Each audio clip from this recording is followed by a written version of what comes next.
Welcome to the NWI.com Political Roundtable for Thursday, March 8th. I'm Robert Blaszkiewicz, Assistant Managing Editor of The Times. Here with me today, Doug Ross, Editorial Page Editor of The Times.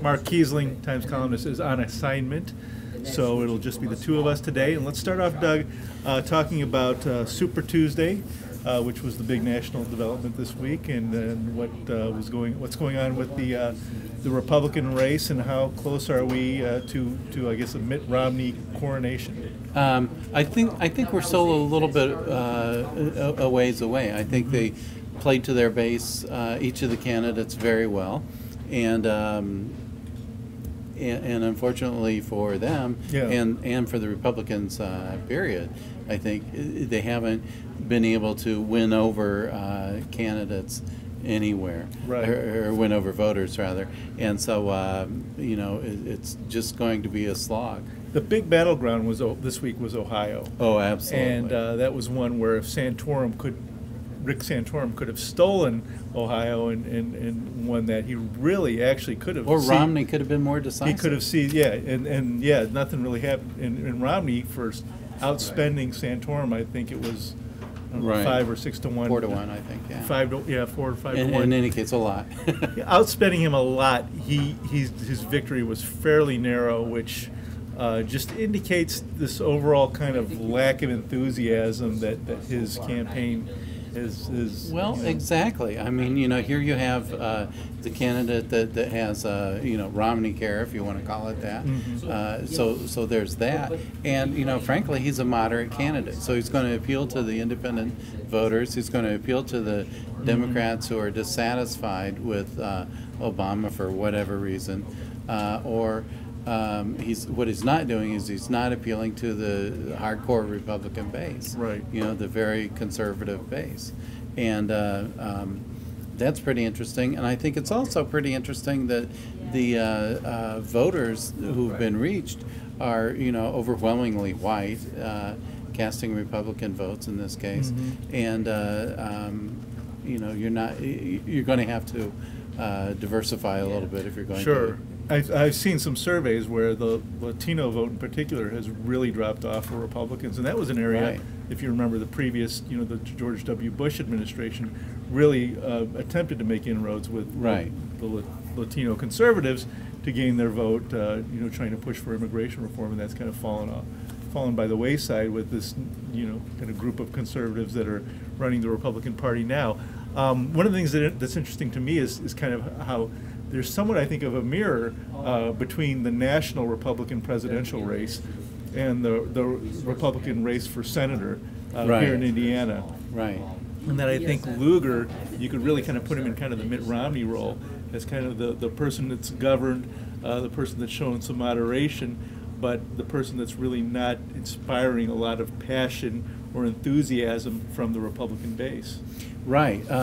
And that's really fascinating. I'm not sure how the numbers are going to shape up when the votes are actually cast in this primary. I don't know, for instance, what the Democratic crossover is going to be like. We were talking earlier, you and I, and thinking, maybe 10% of the votes would be Democrats, possibly. I talked to, asked that question of a couple of pollsters at a seminar I was at on Tuesday at DePauw University, and their answer was basically they'll expect some, but they don't expect it to be greater than in previous elections. So, see, I'm not sure about that, because I look at the Democratic. There's really aren't any major Democratic races in terms of statewide. There are none.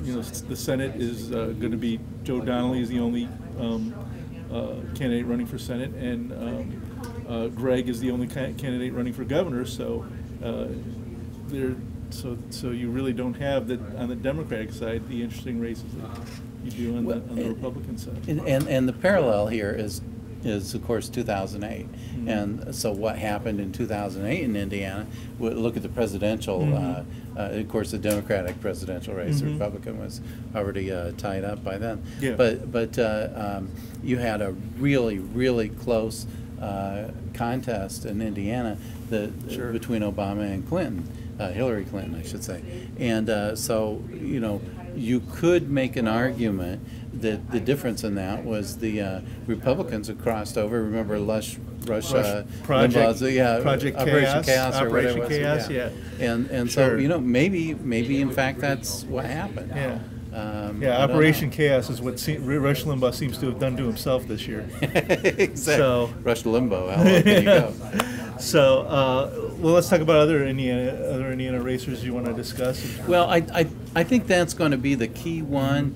There are going to be some other hot races locally that are going to people are going to want to watch for.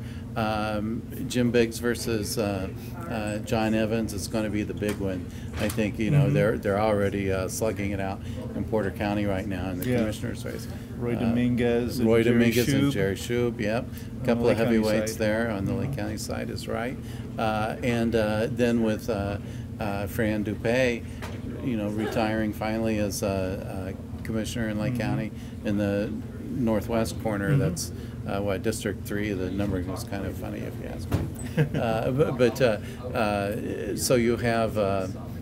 That'll be an interesting one to see who steps in there. Right. So there actually is some interest, I think, on the Democratic side in terms of local races. So there's some, but for the average person, not the hardcore Democrat, but for the average person, it might be tempting to cross over and see if you can have some fun. Yeah. We are also, this week, we're coming down to the end of the legislative session, which has been quite an eventful legislative session. Seems to have quieted down a little bit, but there's a couple issues still hanging out there, aren't there? Well, the smoking ban. The question is, what do you do with for instance, taverns and bars?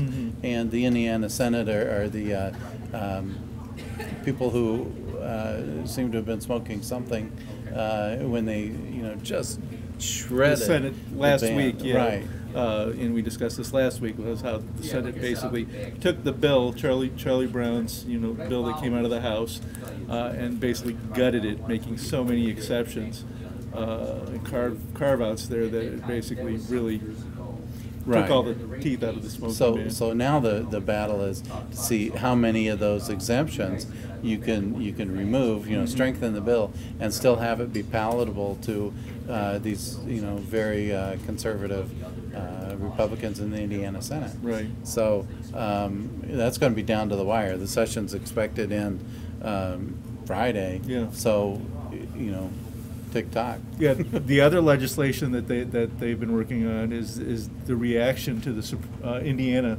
Supreme Court's decision ruling on unlawful entry by police officers into a home, and basically it was a ruling that said that citizens do not have the right to resist a police entry into their home, even if that police entry is unlawful.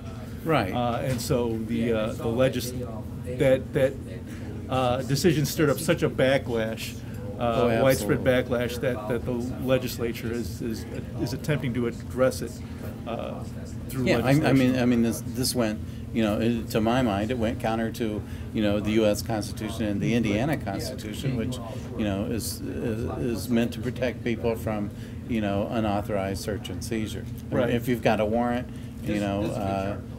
fine.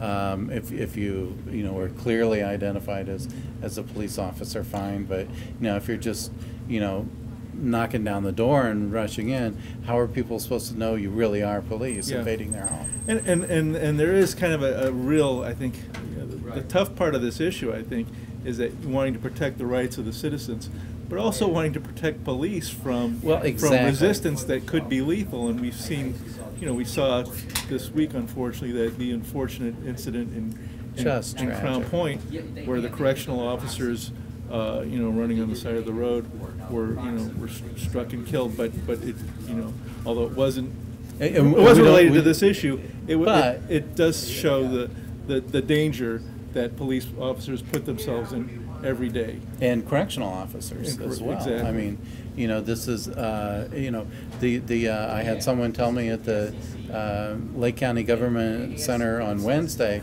that the mood there was just the darkest that he's ever seen, and he's been there for a long time. So, so that's not a. So it's a tough issue because it is. You want to protect the rights of citizens, but you also want to make sure that police officers have their protection. Right. I mean, you know, in no way do you want to say, you know, this is open season on police, no. but you also don't want to, you know, not protect citizens. So it's a tough one. Right. Right. Well, we'll see how that all plays out as we enter the final days, and we'll, I'm sure, be discussing what happens and other developments. Right. So thanks for watching this week, and we'll be back next week with another political roundtable.